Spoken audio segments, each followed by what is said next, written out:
I think about the stocks that I own. It's custodied with an institution. That institution can go away, can blow up, right? We saw in 2008 financial crisis, Lehman Brothers and so forth. You could lose stuff. Bernie Madoff, right? Having a hardware wallet and you controlling the private keys and you knowing it, who can steal that from you, right? Because you don't have to give it up. Now, don't get me wrong. Someone can put a gun to your head, but still you can choose not to give that up. You can say, I don't care. I'm not going to give it to you. There's no other asset that you can control like that. Hey guys, welcome back to the show. Today I'm here with Tony. Super excited, a MR.M Podcast. How you doing today, man? I'm great, Mauricio. Thank you so much for having me. It's a pleasure. We're going to talk about your book, Thinking Crypto. I have so many questions for you, but before we do that, do you mind to give us an intro and tell us a little bit about yourself? Sure. So my name is Tony Edward. I'm the founder and host of the Thinking Crypto podcast, the author of the book Rethinking Crypto. I'm based out of New Jersey. I grew up in New York City in the United States. I got into crypto back in 2016 when a buddy of mine told me about it. And at first, I ignored him the first few times. I'm like, this is a scam. This is nonsense. Don't tell me about it.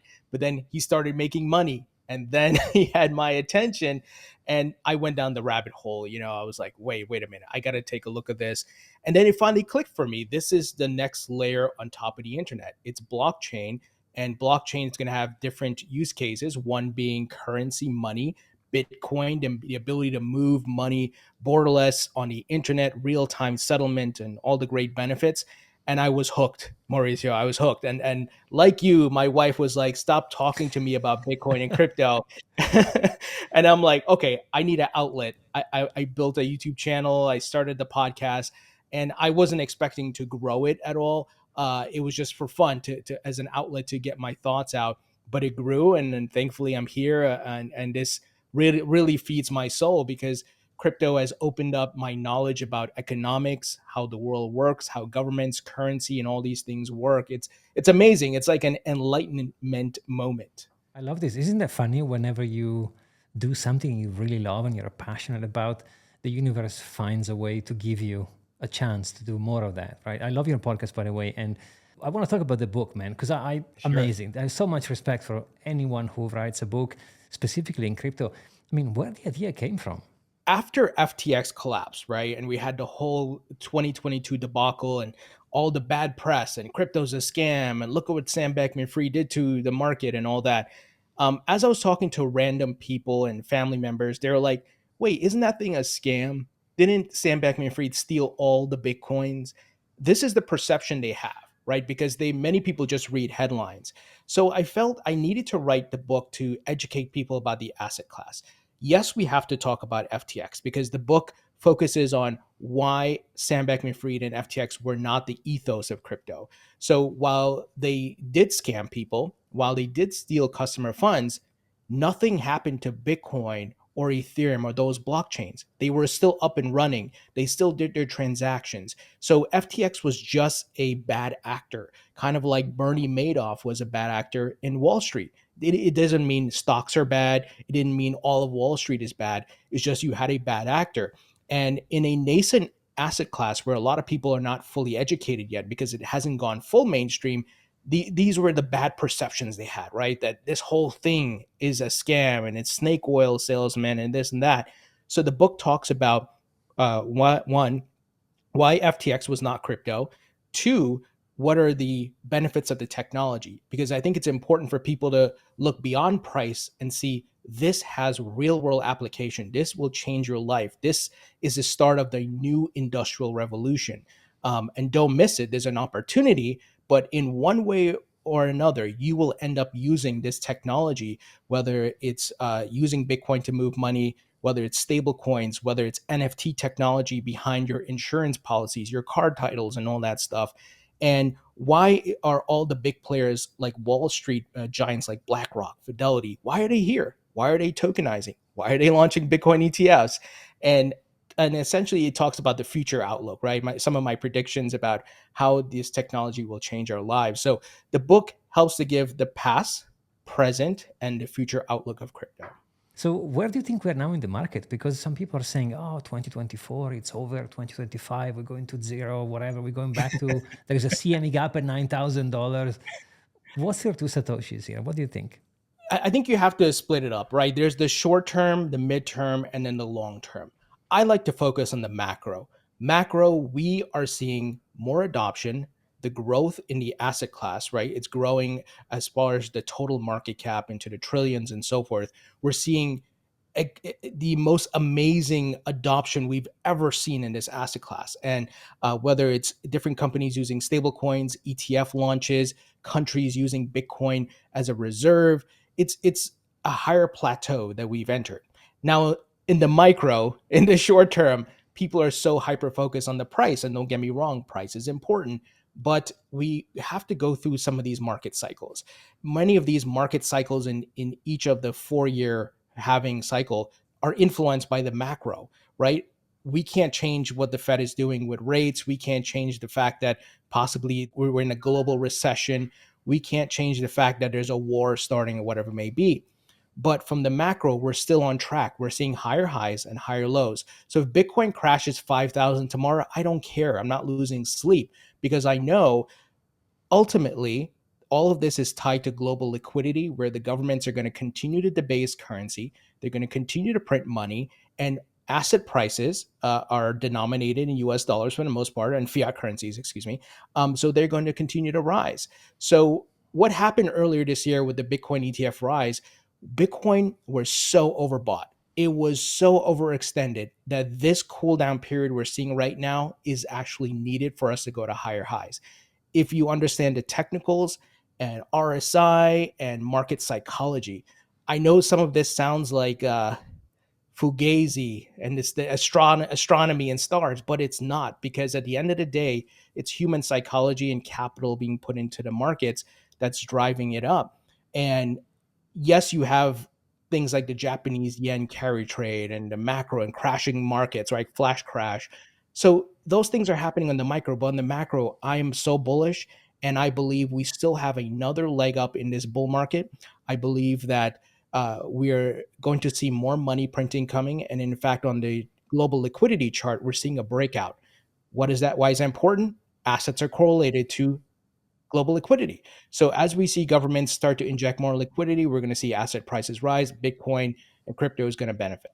We've seen Germany dumping the empty GOX, we've seen all of it, Grayscale dumping the ETF. So we've gone through some incredible challenges, and yet we are here where the fear and greed is at 20 something and we are at $60,000. This is incredible. We've never gone through the all-time high prior to the halving before.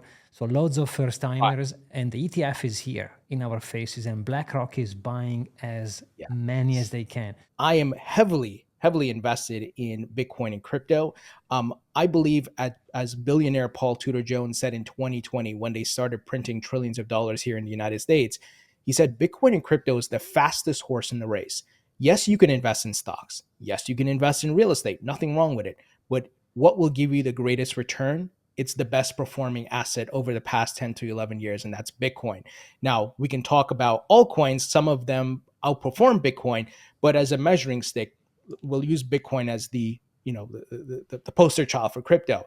I don't get me wrong, I do have an allocation to like the Nasdaq and some TradFi uh, assets, and more my wife is on that end of the spectrum because she's not fully sold on crypto because she doesn't fully understand it, but she understands some aspects to it. So I would say I'm very balanced. I do have an investment property, so I have some allocation to real estate, but anything that you can put your money in as far as an asset that can grow and outpace inflation is good.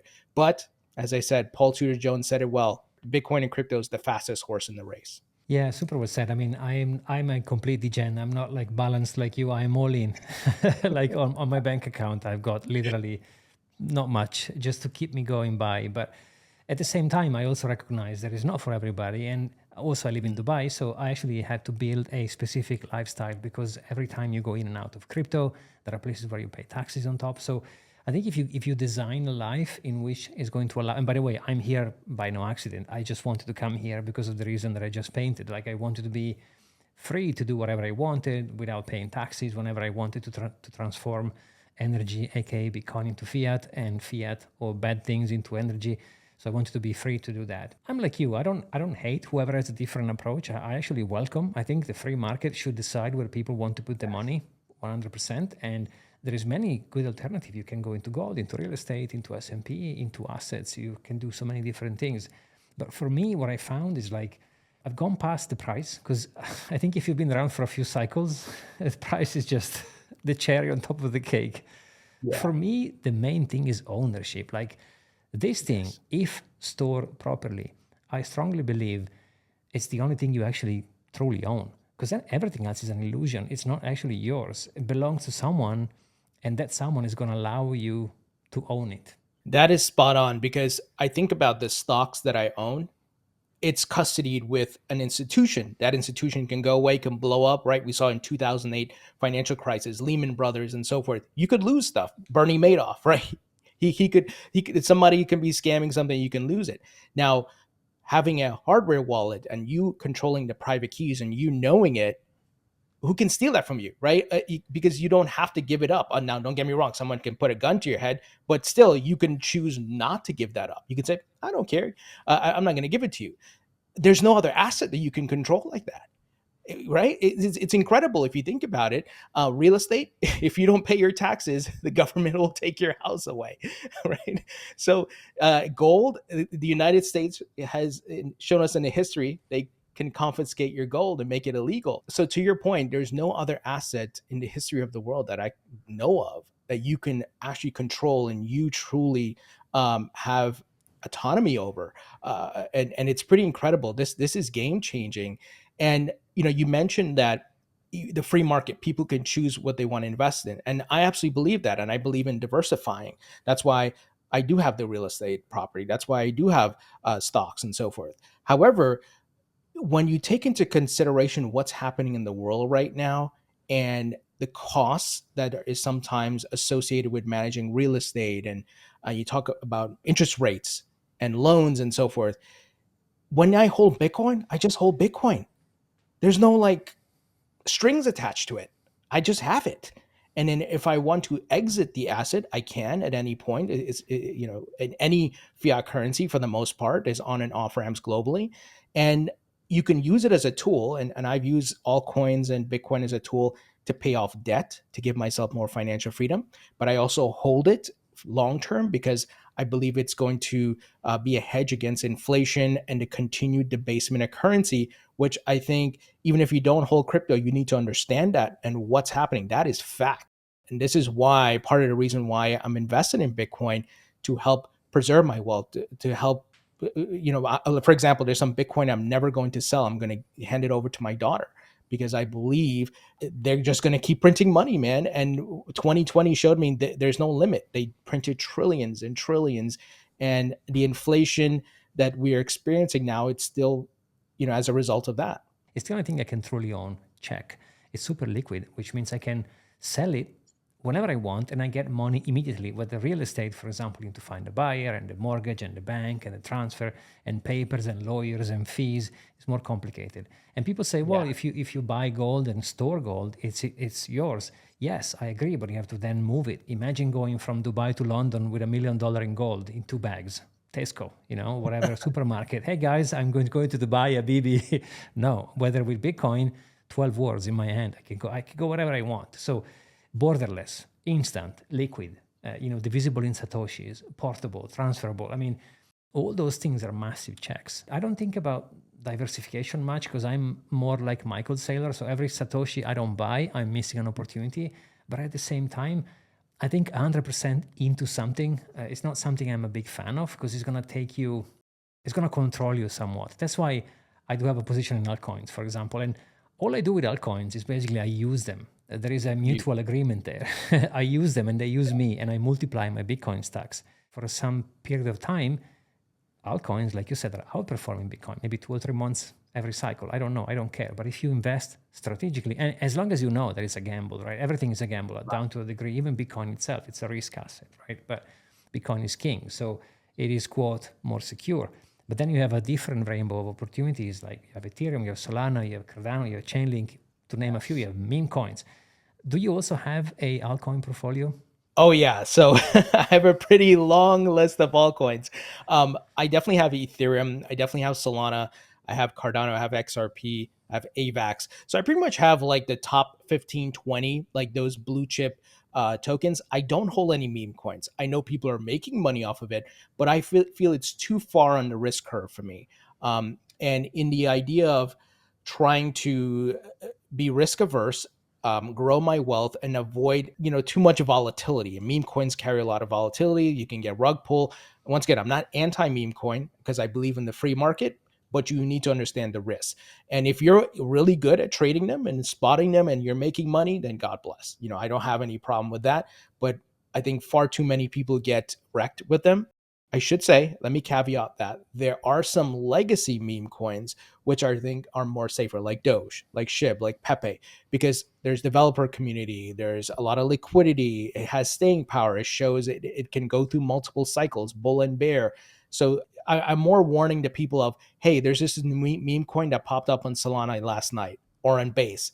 Be careful with that. But I'm definitely bullish on altcoins, and like you, I am taking that the profits I make with that, investing into Bitcoin. And like I said, some of that Bitcoin I'm never selling, handing it over to my daughter.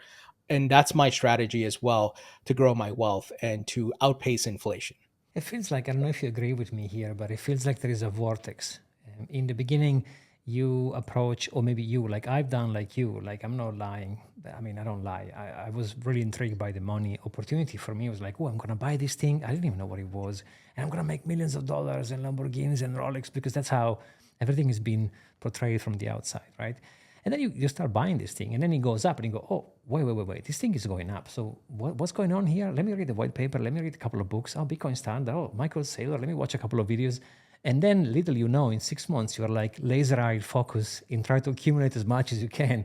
And at some point, the price doesn't bother you anymore because you've gone through a couple of cycles. I mean, I've seen my portfolio swing in a yeah, you know what I mean, right? It's not something Yeah. for everyone to go, yay, whoa, yay. So at some point, by the way, this is my first cycle in 11 years that I bought Doge. I mean, a small amount, right? When I say I bought, I mean like a super insignificant amount. But it's funny to me that it took me so long to open or entertain the idea to play with other kind of crypto, but it's really well calculated. It's like, it's degen, but it's degen with some, and I go filthy into altcoins also, but it's very much contained. You can probably go and buy the cat with the rocket or whatever the meme coins and gamble it, right? If you need to pay rent, you probably shouldn't do it. I mean, Absolutely. Absolutely. You're spot on. And I talk a lot about this on the podcast. Don't invest what you're not willing to lose, and understand the risk curve. Bitcoin, out of all the crypto assets, is the safest, the less riskiest. But as you go further on into the altcoin list and to meme coins, it becomes, like you said, walking to the casino. I'm going to throw it on red on roulette. Well, you could lose that money right away, or you can make some money right away. But it becomes like that. It becomes very much like a gamble, versus Bitcoin is and Ethereum and so forth are more of these legacy assets that show they have staying power, that show they have developer community, getting adoption. It's very different. There's utility, right? There's a strong use case versus cat coin or frog coin, right? Which, I understand the power. We could talk a bit about this, the power of community. I understand the power of memes, but those are not tangible, so to speak. I can't walk to a bank and say, "Hey, here's Frogcoin," but I can talk to them about Bitcoin, right? And they would have imagine. a serious conversation with me. So you have to think about it in the real world as well, because if you get too caught up in the meme social landscape, and once again, nothing wrong with it, but it can distort your view, right? Because you think, "Oh yeah, I'm gonna make this money, and let me just throw it right here, boom, boom, boom." No, no, no, no, no. Calm down and really think about what you're doing. And when people who are new to crypto come to me and they're like, "Hey, tell me about crypto. What should I invest in?" I tell them, first, I want you to read the Bitcoin white paper, because I want you to understand the genesis, the ethos, why, before we talk about price or anything like that. Then I tell them, put a couple $100 in Bitcoin, and then send it to a friend. Send like $5 in Bitcoin to a friend. Then go look at the blockchain transaction. So I make them go the technical route. I make them go the utility route to understand what is taking place here before we even talk about price, before we even talk about market cycles. And that right away helps them to have a better view of the asset versus, oh man, Mauricio, I'm going to become a millionaire next year. No, no, no. And look, we're all attracted to price. That's how I came in. But it's when I got educated about the technology and the why. The why is so important, so that and it helps to set the table as far as how risky should I go when it goes to these other altcoins, right? Are they actually solving a problem? Are they getting real companies in the world to build on them? Like BlackRock is tokenizing on Ethereum. Are they tokenizing on random dog coin 500? No. Why?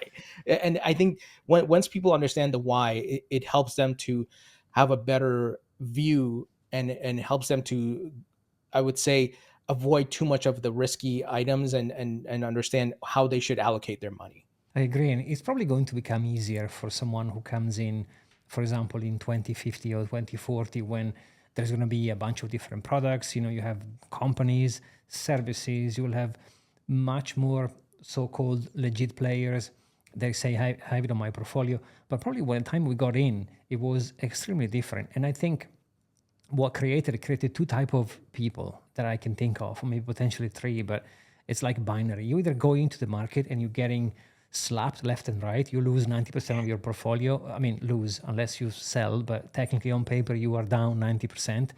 And then you go, okay, whoa, what just happened? I need to learn about this, because at some point the market is going to test you. And if you have no conviction, you're going to sell the bottom, and you probably bought the top anyway, because people are coming in the market when there is euphoria, when the taxi driver goes, hey, have you heard about that Bitcoin thing? It's like $200,000. Whoa, you go all in at the top, right? That's how I got in, at least. And then the market is going to crash, because it will crash. And then you sell the fear. So then you have a choice to make. So far, whoever purchased Bitcoin for longer than a certain amount of years, you can call it 8, you can call it 5, a couple of cycles, you're going to be okay. And even though, quote, it moves slower than a dog coin on the moon, still it's the best performing asset. So the simple thing you can possibly do, no financial advice, is to use money you can afford to lose, buy Bitcoin, and forget you have it. I mean, remember the 12 words, but forget you, don't check the price, and come back in 10 years, you'll be happy. That's what I think. It's so simple and yet so complicated. And I bang on this concept over and over on my podcast, because I'm just trying to help whoever is listening, whoever is watching, saying, this, you don't even have to read the Bitcoin standard, the Bitcoin white paper. Just buy and hold for 10 years, 12 years, 2 or 3 cycles. You'll be okay. It's human psychology, right? And it's hard to fight our nature sometimes, because it's wired in us for millions of years, and that there's the natural thing of greed, and we want to get more money so we can buy the things we want and have a better lifestyle. And it's hard to fight yourself sometimes with that. Look, I've been here for multiple cycles. I've learned a lot of hard lessons, and I'm a big time hodler. But do I get tempted, Mauricio, to just cash out one Bitcoin and go buy this car?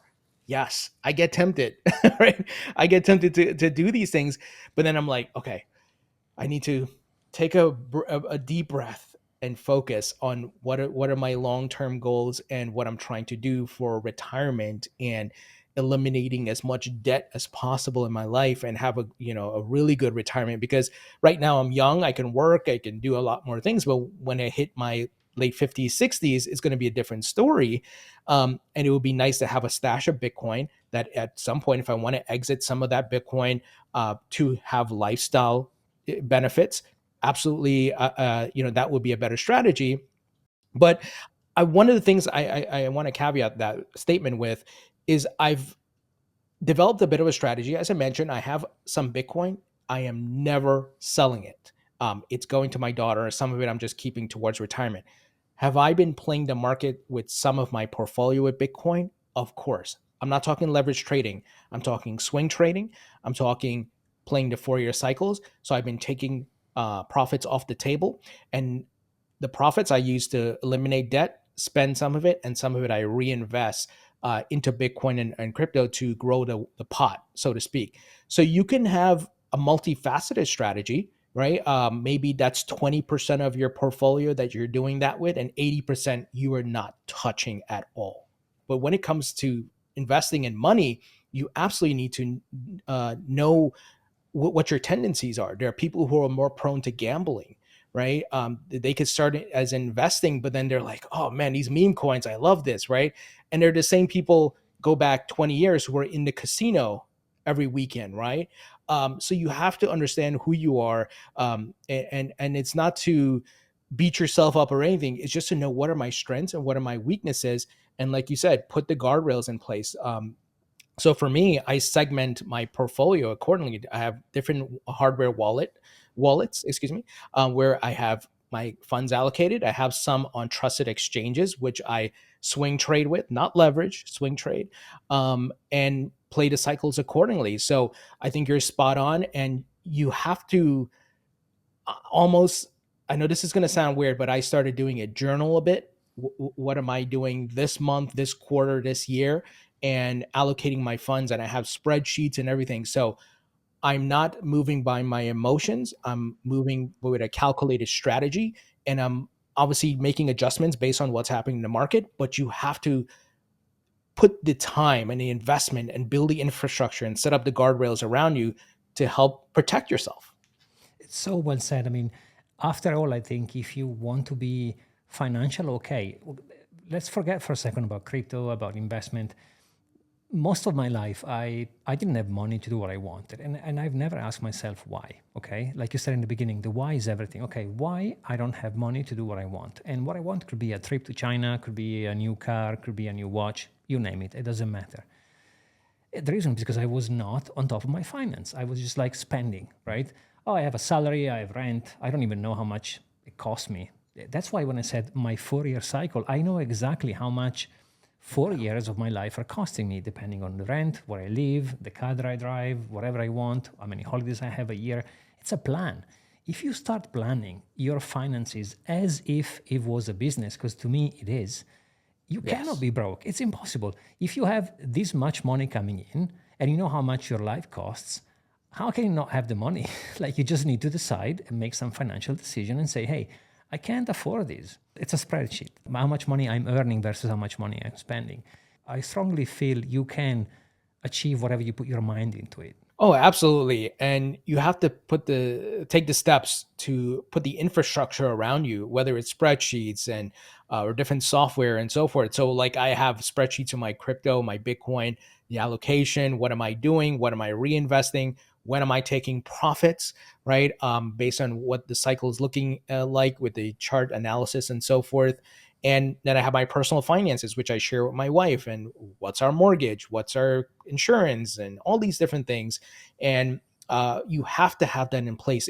You can't just walk through life without having these things, because to your point, it puts you at risk of going broke. And if you're not on top of your finances, it could put you in financial problems. And it's even, I would say, further, more important, I should say, when it comes to investing, because going back to our previous conversation, or earlier conversation, when you're, how should you allocate your capital? Is it Bitcoin? How much to meme coins? How much to these different altcoins? So you have to have all these things organized, so you have a roadmap and know what your strategy is. Be mindful who you go and spend time with, because the five people that you spend most of the time are going to become you, or they are a reflection of who you are. That some of the people I've met in Dubai that I spend time with have been uplifting me the most. And I was lucky to find a bunch they just wanted to share. And the reason why I have my YouTube channel is because they said to me, you just need to go home tonight and just upload the first video. It's going to suck, but who cares? Just do it again and again and again and again. And in 10 years, you'll be okay. So if you have the patience, if you enjoy the process, you'll be all right. My background is in digital marketing. So I worked with different big brands and companies to do their online marketing, SEO, paid search marketing. I'm talking big brands like Fortune 500 and so forth. And along the way, when I discovered Bitcoin and crypto and I started doing YouTube, I used some of those digital marketing skills. And now I do this full time, and I find it more fulfilling. And yes, it was a struggle to get it to the place it is now. There was times I felt like giving up. There's times I got discouraged by some of the comments and the trolls, right? Saying you suck, you're ugly, you can't speak. all kinds of things, right? People come out and say all kinds of things on the internet, right? Because they're hidden behind anonymity.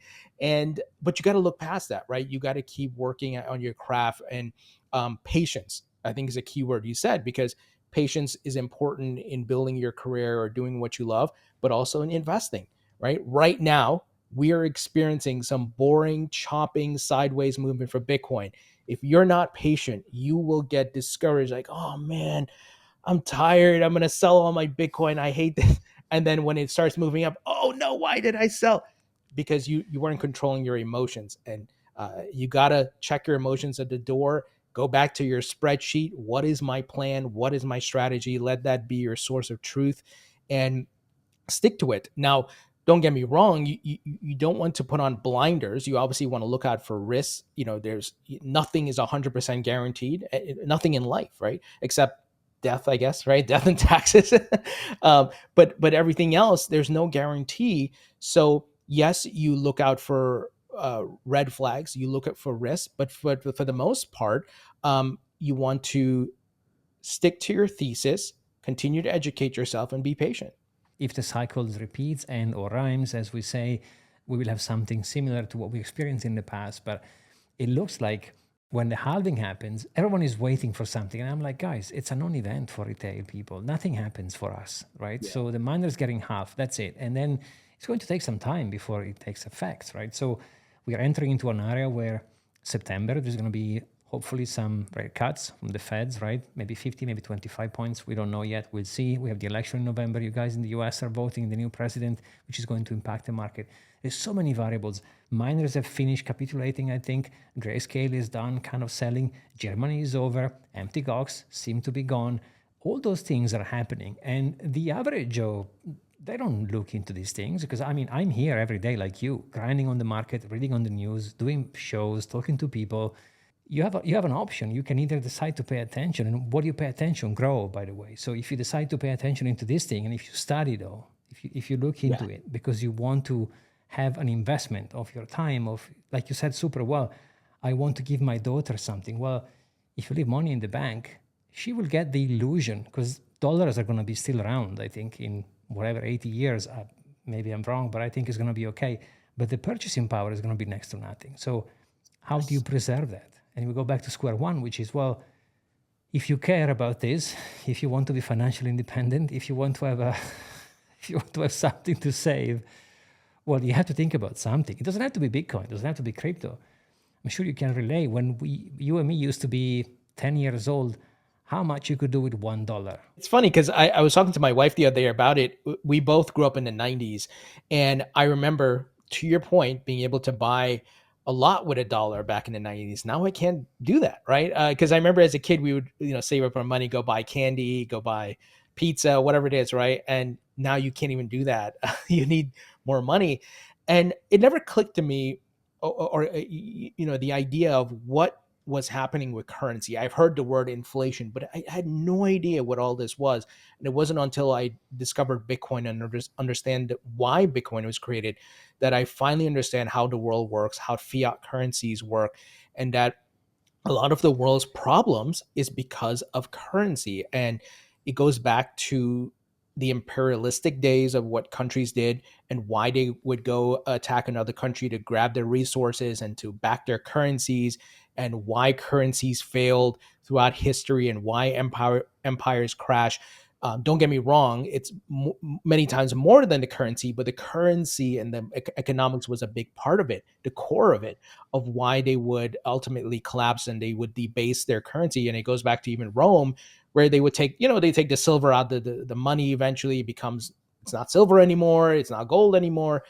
Now I think we actually have the opportunity to potentially fix that with Bitcoin and blockchain technology, because you can have a verified ledger that's global, immutable, and incorruptible. And I'm really excited to see what world governments do, if how they're able to incorporate Bitcoin. And we're seeing here in the United States, there's talks about making Bitcoin a treasury reserve asset, that maybe they can solve the fiat currency problem, which has existed for a long time, but no one has found a solution. But with the world on the internet, with blockchain, with Bitcoin, maybe they can fix it. and maybe the future generations won't have to deal with this problem. I believe in financial freedom. I want to be free to do whatever I love. And to do that, I need to have financial freedom. So I went into a journey to understand how can I free myself from the rat race, as Bob Marley says in his songs. And I'm like, okay, so I want to be in charge. I want to be a bank. I want to have the ownership. I want to have the responsibility as well. But there's many people I know, they go, dude, man, not even in a million years. Like, I don't want to have imagine if it was up to me to have my entire wealth in my hands. No, no, no, no. I'm happy to give it to a bank and take them to court, because that's the perception of, it's not mine, which is fine. It works. Like, this is why banks were invented. I guess some people, they like services and they say, you know what, I'll pay a fee. The ETF itself, has been a very controversial decision. I'm welcoming the ETF. I have nothing against the ETF. But so many people I've spoken to, they're like, it's the enemy. They're going to make paper Bitcoins and that's not yours, not your keys, not your coins. I'm like, okay, guys, but it's if Bitcoin is this beautiful, immutable money we need and the ETF is going to ruin it, well, then Bitcoin is not the money. How can I say you can't buy it? You can't purchase it. You can, well, then it's not the perfect money, because then it's only perfect if I decide who can have it. So I have to accept the fact that it's a free market. If someone is begging for an ETF, well, then let them have it. Yeah, I'm in agreement with you, because I believe in the free market. And how can you restrict the ETFs, because they are allowing people to get access to Bitcoin? Now, I believe in self-custody, so that's the only thing I would have, that I would rather people go the self-custody route. But in order for Bitcoin to hit the masses and go fully mainstream, I think the ETFs are needed for that, to bring the education. And then maybe those people are like, wait a minute, let me research this a bit more. They can learn, I don't need to go through an ETF. I could just buy it in self-custody. So I'm hopeful that thought will be in the minds of a good majority of the population globally, that they can say, all right, you know what, I'm going to pull out of BlackRock and just go buy it on an exchange and then put it in a hardware wallet, and I control the private keys. So that's my hope. But I'm not anti-ETF, and I think it's beneficial for Bitcoin. I think it helps build the awareness and spreads more adoption of Bitcoin. I don't know if they're going to be able to manipulate Bitcoin the same way they did gold and so forth, because of the finite supply, the absolute finite supply. And because Bitcoin is traded 24/7 and it's global. So it's not pockets of the world where I don't know how many gold is in this country. I don't know how much gold is here. I don't know, you know what I mean? There's the blind spots for gold. For Bitcoin, there's no blind spots. It's all on the ledger. And you can see what's being moved, how much is being moved. You can obviously do some triangulation as far, this is BlackRock's wallet and this is Fidelity's wallet. These guys are up to something, right? There's more visibility, and because it's 24/7 and the liquidity is there, I don't think they're going to be able to manipulate it the way maybe they've done gold, which I think a lot of people are worried about. Satoshi's, he, she, they, whatever them, design a perfect, because the less humans are involved in the process, the less corrupt it can be. So, and as long as you have the option, I'm cool with it. When they'll come and say to me, you won't be able to self-custody your Bitcoin, well, then I'll have a problem with. But nobody has done it so far. Exactly. And then that's why I believe that the work we're doing with our podcast, we can spread that awareness that, sure, you want to invest in the ETF? No problem. Like my mom and dad, I don't expect them to custody Bitcoin, right? It's too complicated for them. However, they would get exposure via an ETF. That's fine, right? But if we can get like a majority of the younger generation, people who are more tech savvy, just to say, hey, look, okay, grab some of the ETF, but grab some and hold it directly in self-custody. I think as long as we keep that awareness going and spreading the education about that, I think we'll be fine. And to your point of like who's buying the ETFs, endowments, pension funds, and so forth, that's great, because they're going to help hold BlackRock accountable, because BlackRock has a fiduciary duty. And if they mess around or do anything crazy, I think people are not going to necessarily, it's not just the retail, but these institutions are going to say, hey, what are you doing? This is our people's retirement funds, right? Are you messing around with that? Are you around with that, right? So I think there's going to be some accountability there. So I think that's a good thing. Still struggling with I guess what is going to happen with CBDCs and stablecoins. Um, I think stablecoins are an amazing application of blockchain. However, there's still the blurred lines of, are stablecoins the CBDCs people are worried about, because the same thing can happen, especially now that a lot of these stablecoin issuers are going to be using U.S. Treasury bills and funds to back with their reserves, and many of them I've been hearing are going to be plugged into like the Fed and central banks.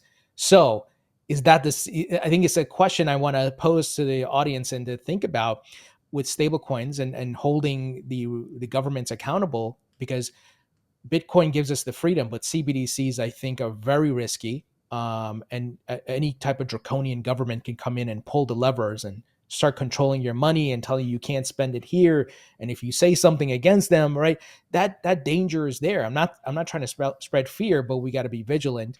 The good thing is we have Bitcoin, but I'm not seeing much talk about CBDCs as much as I'm seeing stablecoins now and the plugging in of stablecoins into the central bank. So that's something people got to watch out for. Spot on. If you ask me, I would say it's the same thing. There's been some transaction in between certain countries via stablecoin, and addresses have been blocked and blacklisted. Well, then that's a CBDC. It's right there. Yeah. But Tony, it's been an absolute pleasure having you on the show. Thank you so much for doing this with me. I really appreciate it. Yeah, pleasure, man. Really great chatting with you. I think we hit on some great topics, and thank you so much for having me. It's a pleasure. Guys, remember, in the links down below, you'll find Tony's. So make sure to check the link down below and follow Tony, because he has a beautiful podcast and you don't want to miss that one. So have a good night. Bye. Take care. Bye. Bye-bye.